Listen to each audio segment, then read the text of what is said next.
Hello, in this video we're going to be looking at this article from Protestia. Pope Leo blesses giant ice block at bizarre climate change conference. So here he is blessing a big chunk of ice.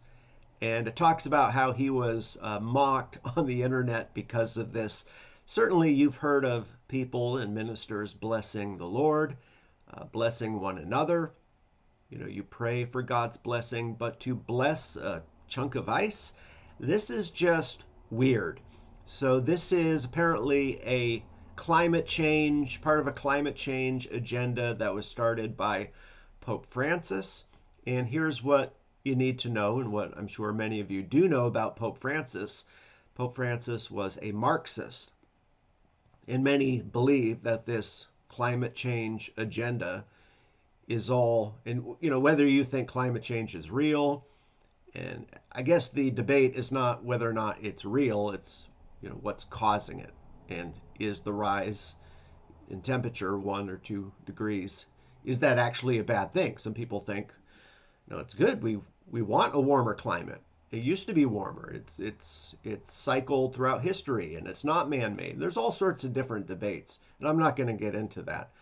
But one thing seems for sure, that there are people in power who are trying to use this to get more control, right? The government's going to use it to crack down, get more control over your life. And the more power the government has, then the less liberty we have. It's like in 2020 when you were told that you couldn't leave your home. Well, they can use this climate change agenda. If it's really going to lead to the end of the world, certainly they could use that to tell you you're not allowed to travel, you can't fly, you can't do this. In California, what is it, by 2035 or something, they're going to ban and outlaw gas-powered vehicles, right? So this is definitely being used, but that's another story for another day. But here is the video. We'll just play this. Pope Leo blesses a huge chunk of ice at the Raising Hope for Climate Change International Conference. And let's listen to this. Pope Francis emphasized that the most effective solutions will not come from individual efforts alone, but above all, from major political decisions on the national and international levels. Everyone in society, through non-governmental organizations and advocacy groups, must put pressure on governments to develop and implement more rigorous regulations, procedures, and controls. There he is blessing the huge chunk of ice. What in the world's going on? And then there's a song at the end. Oh, yeah, I believe it isn't too late, too late, too late, too late. Is it too late? Look at this. Time to turn around. Time to turn around. Is it too late? Well, Matt Walsh had something to say about this. So this is embedded in the Protestia article. Matt Walsh says, horrific.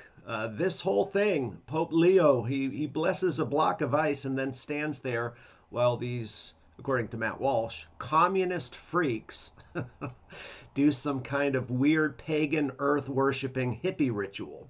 The leader of the Catholic Church shouldn't be anywhere near this nonsense. What the H is going on here? Okay, or what are we doing here? Now, you can agree or disagree with Matt Walsh, but Matt Walsh is a Catholic, I believe, right? So he's wondering why the leader of his church is doing something like this. And of course, we could talk about the problems with the Roman Catholic Church. You see, the Pope isn't just a religious leader, he's a political leader. He is actually a head of state. He's the head of the smallest nation on earth. We know it as Vatican City, but Vatican City is actually called the Holy See, and it's represented at the UN. And the Pope, certainly Pope Francis, and now we see Pope Leo, Pope Robert is his real name, and even we shouldn't even call him Pope because Pope means father, and Jesus says, call no man on earth father. So it's wrong to use the term father or pope as a religious title, so we should just call him his name, Robert something. I forget his last name. But according to the Catholic Church, quote unquote, Pope Leo, he is not teaching religious doctrine. He's not preaching the gospel here. He's not pointing people to Christ. He's not glorifying Christ. He's involved in climate change politics. And this is the problem with the Catholic Church. Again, whatever you think about climate change, and I do believe that the governments of the world are using this as a massive power grab, and it's been very successful for them. And I don't think we've seen anything yet. There are some other, the other side, more conservative politicians are trying to pump the brakes on them using this to gain more and more governmental power. But that aside, what the Pope should be doing, if he was really a representative of Christ, he'd be pointing to Christ, glorifying Christ, and preaching the gospel. But obviously, the Pope doesn't believe the gospel.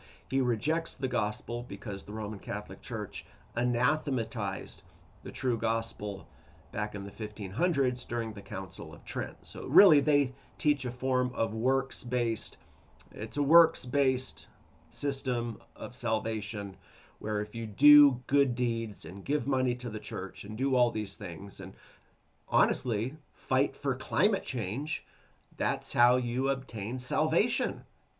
Within the modern Catholic Church, this is now part of it, and you see it from the Pope himself blessing a chunk of ice. One way to get to heaven is to do good. How do you do good? Well, you honor Mother Earth and you fight for climate change. My friends, this is just more evidence that the Roman Catholic Church is not the one true church. So if we have any Catholics listening, let me encourage you. Just look at this. Pope Leo blessing a hunk of ice. Okay, a big block of ice. Let me encourage you. Repent and believe the gospel. Believe in the true gospel. Ephesians 2:8-9 says, "For by grace are you saved through faith, and that not of yourselves. It is the gift of God." Salvation in faith. It is the gift of God, not of works, lest any man should boast. The only way to get to heaven is by putting your full trust in the gospel of Christ, the death, burial, and resurrection of Jesus. So I hope that everyone watching this video has done that, will do that, and then get baptized, join a good local Bible-believing church, and we'll see you on the next one.